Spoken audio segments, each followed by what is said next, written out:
Physics का 30 day challenge का आज हम लोग का डे 8 है। आज के क्लास के अंदर हम लोग शक्ति के बारे में पढ़ेंगे, जिस शक्ति को हम लोग इंग्लिश में पावर कहते हैं। सबसे पहले हम इसका परिभाषा को जानते हैं। कार्य करने की दर को शक्ति कहते हैं।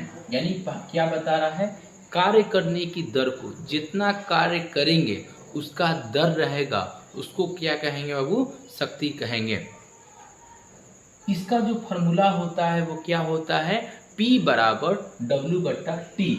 देखिए P का है बोले, इसमें P का है आया, जैसे पावर, तो पावर में पहले क्या आ रहा है, P आ रहा है, इसीलिए इसका फॉर्मूला क्या होता है, P बराबर W/T। कहेंगे P से हम लोग समझ लेंगे कि पावर का बात हो रहा है, यानी शक्ति का बात हो रहा है।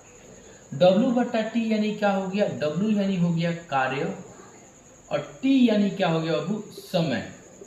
समझ में आ गया। और P यानी क्या हो गया, हम लोग का शक्ति।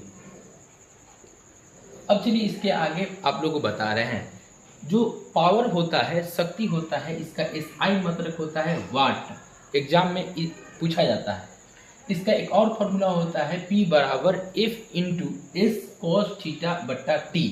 यानी F का मान देगा, S का मान देगा, कोण देगा 30 डिग्री, 45 डिग्री, 60 डिग्री, और समय देगा। तो आपको निकालना होगा शक्ति पावर, तो इस फॉर्मूला का यूज कीजिएगा। समझ में आ गया। P बराबर mgh/T। यानी अगर आपको M देगा, G देगा, H देगा और T देगा, तो आप किसका यूज कीजिएगा, ये वाला फॉर्मूला का यूज करके बनाइएगा। तो आप लोगों को समझ में आ गया कब किसका फॉर्मूला का यूज करेंगे। W देगा, T देगा, तो इस फॉर्मूला का यूज, F देगा, S देगा, कोण का मान देगा और T का मान देगा, तो इस फॉर्मूला का यूज, M देगा, G देगा, H देगा और T देगा, तो इस फॉर्मूला का यूज।